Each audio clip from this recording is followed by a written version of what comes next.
Thank you, Madam Acting President. I rise today to speak about the importance of biosecurity in South Australia. I've spoken in this place before about the strength and importance of the South Australian agricultural industry.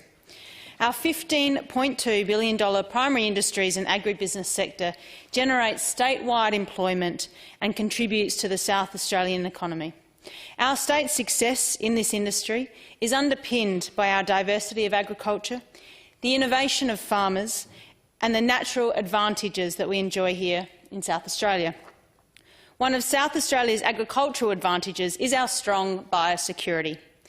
Currently, around the world, African swine flu is devastating pig production, phylloxera and Xylella fastidiosa are damaging vine yields, and capra beetle is destroying stored grain stocks.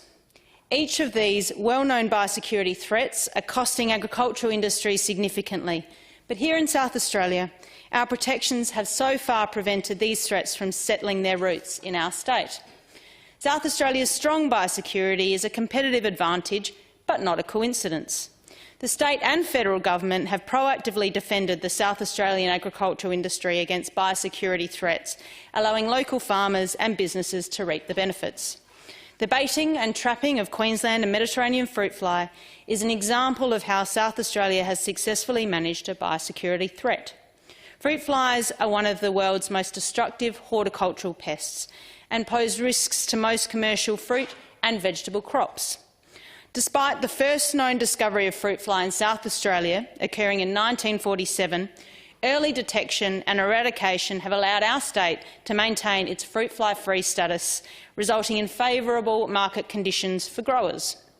Being fruit fly-free means fruit can be exported without undergoing fumigation, a cost and time pressure incurred by growers from regions across the nation and around the world.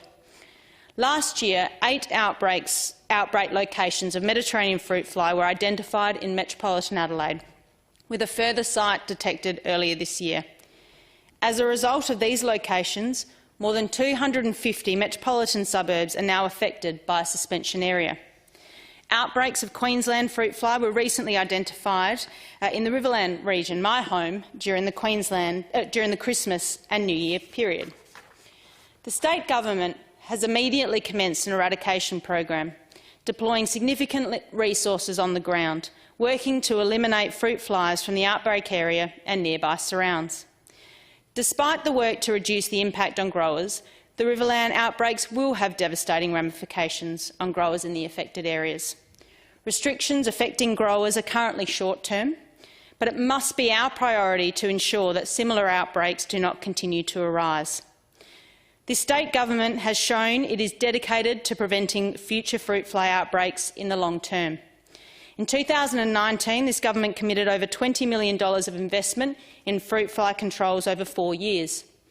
As part of this funding, sterile fruit flies were released across Adelaide's suburbs in an all-out assault against the current metropolitan outbreaks.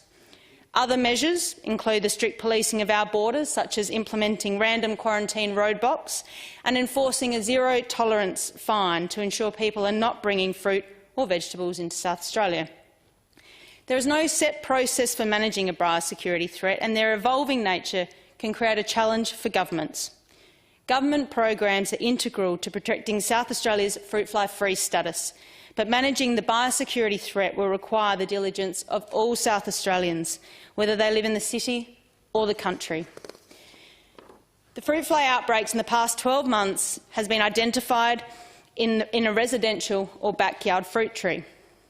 I urge all South Australians with fruit trees to be vigilant, maintain good backyard hygiene, clean up the dead fruit from the base of your tree, and immediately report any fruit that appears to have maggots to the 24-hour fruit fly hotline. For those living in metropolitan Adelaide or affected parts of the Riverland, please do not move homegrown fruit from your property. You can check whether your property is in an outbreak or a suspension zone on the PIRSA website and learn more about how this affects your household and fruit movement.